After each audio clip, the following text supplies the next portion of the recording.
On March 11, 2011, northeastern Japan, particularly the Tohoku region, was devastated when a 9.1 magnitude earthquake struck the coast. This massive earthquake triggered a tsunami that arrived just an hour later.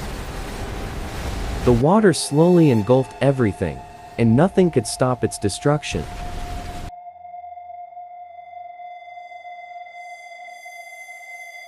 Amid the chaos, two young children ran for their lives.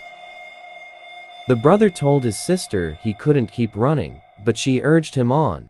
Tragically, the tsunami waves, towering at 131 feet, proved too powerful. The sister's grip slipped from her brother's hand, and he was swept away. After her brother's death, the girl felt responsible, wishing to apologize to her mother for failing to save him. Yet, her apology seemed to come from beyond, from the world of spirits.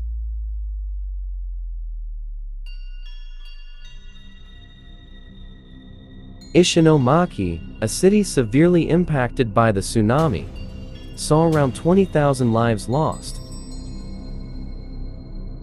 When the waters finally receded, chilling encounters with the spirits of the dead began to spread throughout the city.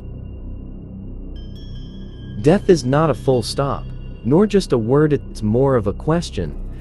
And in these encounters, hundreds of people saw glimpses of answers told to them by the lost souls. The destruction left by nature's fury created a shortage of resources. In Japan, it's customary to cremate the deceased, but during this period, crematoriums were non-functional. One by one, bodies were found, yet people had to bury them with plans to cremate them later. One father, a survivor, found his eldest daughter's body in a bamboo grove. His wife's body was found 3 minutes away from that spot, and the cold body of their youngest child, a baby, was found in the woods. It was a deeply painful time for the people, but even the spirits seemed unsettled. In one household, a mother who had lost her son planned to take her own life.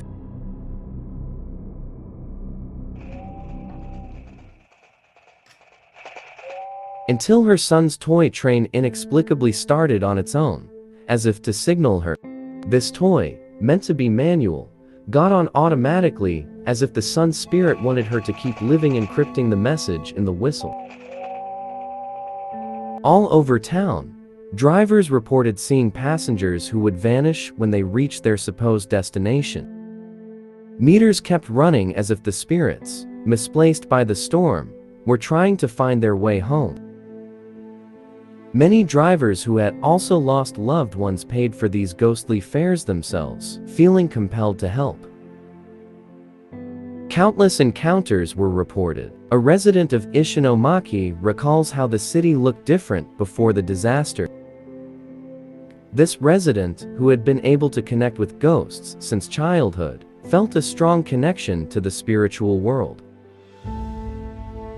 While driving one night, a group of spirits stopped her car. One of them told her that he was lost, unable to find his home. She felt it was her duty to tell them that they tragically died in the tsunami, a help that would lead the spirits to receive peace in the afterlife.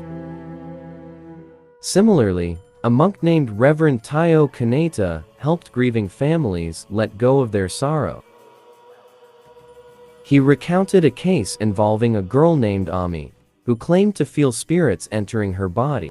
The monk believed her and prayed to release the souls from her.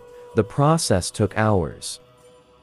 Ami herself shared a story of a girl who couldn't save her younger brother and wanted to apologize to her mother. Ami felt the girl's emotions, the warmth of her brother's hand, and through her, the girl cried out for her mother. Reverend Kaneta's wife took on the role of the grieving mother, guiding the girl's spirit to peace, leading her to light.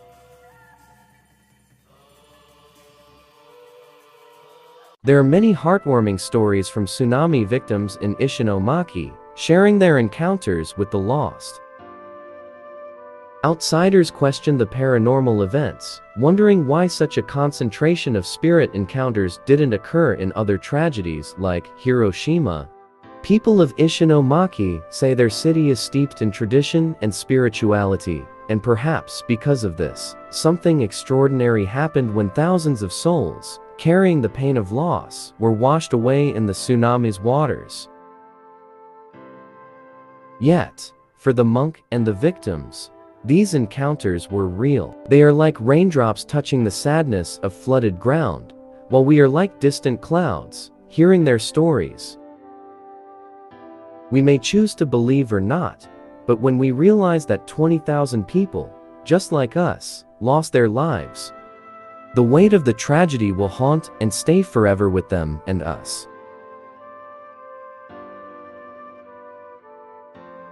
What if these events are true, and even now, someone hears a knock from the other side at their door? The kind monk, Kaneda, offered counseling to the survivors, building a community for those wanting to release their pain. While many bodies were never found, some victims' belongings, such as photo albums, surfaced when the waters receded. In Japan, a memorial honors the lost souls, and people light special candles to show the victims that they are remembered and cherished. That light is a tribute, a warmth of love, showing how much they are still cared for.